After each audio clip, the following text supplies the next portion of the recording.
L'enseignant est fatigué d'envoyer des messages à la mère de l'élève.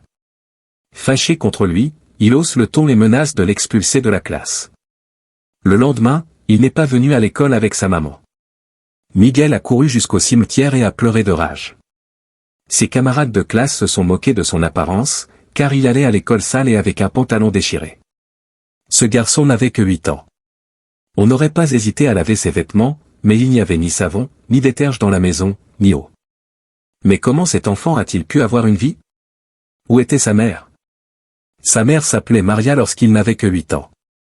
Elle avait 17 ans, était orpheline et s'était installée seule dans la ville où elle vivait, car il pouvait se débrouiller en faisant de petits boulots à temps partiel. Il dormait dans la rue et avait souvent faim jusqu'au jour où une femme l'a remarqué sur le bord de la route. Ayant gagné la confiance de Marie, elle lui raconta sa triste histoire. Elle a eu pitié de lui et lui a promis de lui trouver du travail dans sa maison. Elle lui prépare également une petite chambre dans le grenier. Donna Paula, c'était le nom de la femme, fut choquée par l'histoire de la jeune fille, car elle-même avait été pauvre et avait dû travailler dur pour gagner sa fortune. Lorsque Maria a commencé à travailler dans la maison de la dame, celle-ci a compris qu'elle avait pris la bonne décision. Lorsqu'elle l'a embauchée, la jeune femme était très organisée et savait cuisiner. Seule Madame Paula et son mari vivent dans la maison, car leurs enfants sont déjà grands. L'aîné vivait avec sa famille dans une autre ville et le cadet étudiait à l'étranger. Pendant près de 2 ans, tout s'est très bien passé. Donna Paula a même décidé de vendre un chalet qui leur avait appartenu à elle et à son mari lorsqu'ils étaient jeunes et de le payer en plusieurs fois. Maria accepte avec joie et emménage. 1 an et demi plus tard, les dépenses et les mensualités de l'hypothèque représentaient 80% de son salaire, mais elle était très heureuse parce que chaque matin, en allant travailler, elle pouvait manger gratuitement et laver ses vêtements. À vrai dire, cela n'avait pas d'importance non plus. Elle dépensait le reste de l'argent et, malgré un salaire plutôt maigre, elle parvenait à économiser quelque chose. 2 ans après que Maria a commencé à travailler dans la maison, le fils du propriétaire est revenu en voyant la jeune fille. Le jeune homme perdit la tête à cause de l'extraordinaire beauté de la jeune fille. Maria était une très jolie jeune femme et cela attira l'attention d'Adrian, mais malheureusement ses intentions étaient loin d'être nobles. L'homme était trop arrogant pour s'intéresser à une pauvre servante. De plus, il est déjà fiancé à la fille d'un député influent. Adrian commença à séduire Maria, de 7 ans sa cadette, et fit en sorte que le couple naïf puisse se voir en secret. La jeune fille a cru que ses rêves étaient devenus réalité, elle est tombée follement amoureuse, s'est laissée séduire par le jeune homme et a fini par coucher avec lui. Après environ 3 mois, Maria est tombée enceinte, alors qu'Adrian préparait tranquillement son mariage. La jeune femme avoue à Madame Paula ce qui s'est passé entre elle et son fils, et celle-ci promet de l'aider, mais précise d'abord que son fils va épouser la fille d'un député et non elle. Maria était abattue, elle se sentait à nouveau malheureuse, mais ce qui se passa alors la choqua encore plus un soir. Adrian est entré chez elle complètement ivre et a exigé qu'elle l'oublie et le laisse vivre sa vie. Il dit à la jeune femme de vendre au plus vite la maison que sa mère lui a donnée pour rien et d'aller s'installer ailleurs car sinon il rencontrera des gens capables de lui rendre la vie impossible. Tu as eu assez de notre famille, alors retourne dans ta ville, lui dit l'homme avec colère. Maria, effrayée, a fait tout ce qu'elle voulait, lui demandant s'il avait vendu la maison et s'il était parti vivre dans une autre ville. Madame Paula a essayé de la chercher, mais ne l'a pas trouvée. Lorsque Maria était enceinte de 5 mois, elle a ouvert une petite échoppe où elle a commencé à vendre des légumes. La maison qu'elle a achetée était petite, mais il y avait assez d'espace pour elle et le bébé. Elle vivait seule, personne ne l'a accompagnée à l'hôpital, personne n'est venu la chercher par la suite. Elle a accouché avec des complications, mais malgré cela, Maria était heureuse parce que le bébé était né en bonne santé et qu'elle avait une maison où vivre. Le petit garçon grandit et sa mère ne s'arrête pas de travailler pour s'occuper du petit. Carla, l'amie et la voisine de Maria, a sympathisé avec elle dès qu'elle a emménagé dans la nouvelle maison. Lorsque l'enfant a eu 1 an, Maria a commencé à l'emmener au travail. Elle a également trouvé à Carla un emploi à son étal de légumes, de sorte que l'enfant était presque toujours sous la surveillance de 2 mamans.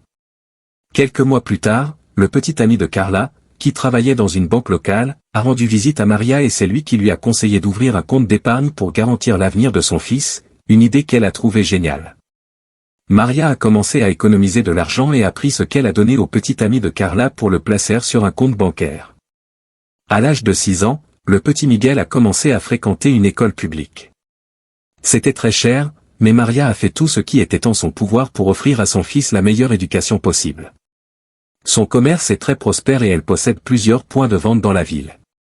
Le petit ami de Carla lui a proposé de travailler comme manager, mais malgré tous ses efforts, Miguel ne s'intégrait pas dans le cercle scolaire, et beaucoup de gens pensaient que c'était une mauvaise chose. Le fils d'une vendeuse allait en classe avec ses enfants, mais heureusement, l'institutrice de Miguel était très gentille. Lorsqu'elle a appris que Maria était une mère célibataire qui travaillait sans relâche pour offrir à son fils une meilleure éducation, l'enseignante a décidé de lui donner un coup de main et lui a accordé une réduction sur ses frais de scolarité parce qu'il était un élève très prometteur. Maria avait déjà commencé à mettre de l'argent de côté pour l'avenir de son fils, mais 6 mois plus tard, elle est tombée malade et ne pouvait même plus sortir du lit. C'est Carla qui s'est occupée des affaires et qui a emmené Miguel à l'école. Les médecins ne parviennent pas à comprendre la cause de la maladie de Maria, qui souffre de violents maux de tête. En voyant sa mère souffrir, Miguel a cessé de pleurer. Le petit ami de Carla a persuadé Maria de signer une procuration et de laisser la gestion des comptes à l'entreprise, sous prétexte de ne pas la déranger avec de la paperasserie pendant qu'elle était malade. Quelques mois plus tard, Maria est décédée, la cause de sa maladie restant indéterminée. Carla dit à Miguel que sa maman est endormie et qu'elle l'emmènera dans un endroit tranquille où elle pourra se reposer pour toujours.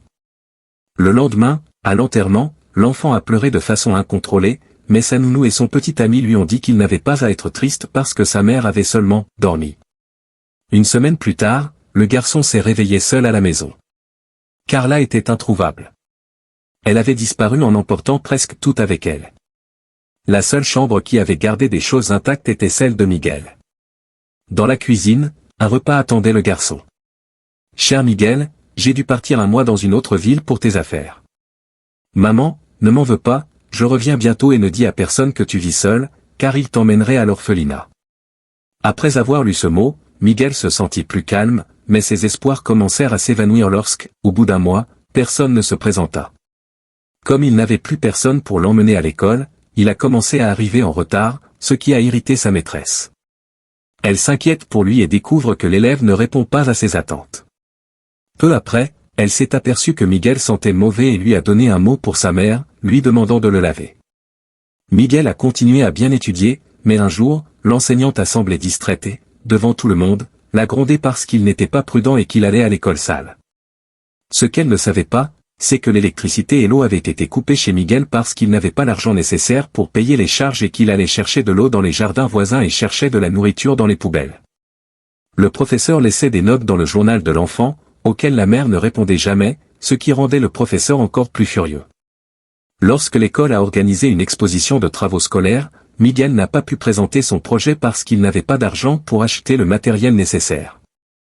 Selon l'école, l'enseignant a pris le garçon par la main et l'a fait sortir de la classe, puis a écrit dans son cahier « S'il vous plaît, si vous ne vous présentez pas à l'école demain, vous pouvez maintenant cesser d'envoyer votre enfant ici, car c'est inapproprié. » Le garçon, désespéré, a quitté l'école le visage baigné de larmes et a couru jusqu'au cimetière, où il a commencé à appeler sa mère en criant « Maman, lève-toi, lève-toi, tu t'es assez reposé, tu devrais aller voir la maîtresse et lui dire que si elle manque encore l'école, c'est parce que tu n'étais pas à la maison. » Les cris et les pleurs de l'enfant ont été entendus par le gardien du cimetière, qui a appelé la police.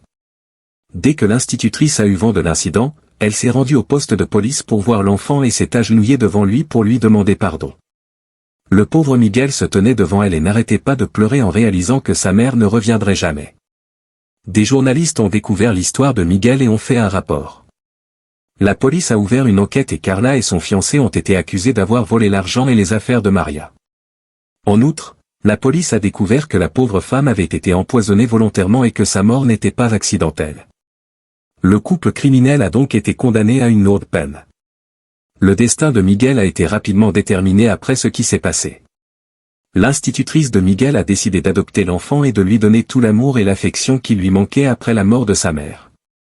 Mais ce n'est pas tout, au bout d'un certain temps, Donna Paula, qui était déjà âgée, a vu le reportage sur Miguel dans les journaux et s'est rendu compte que sa photo avait attiré son attention en raison de la grande ressemblance qu'il avait avec son fils lorsqu'il était petit.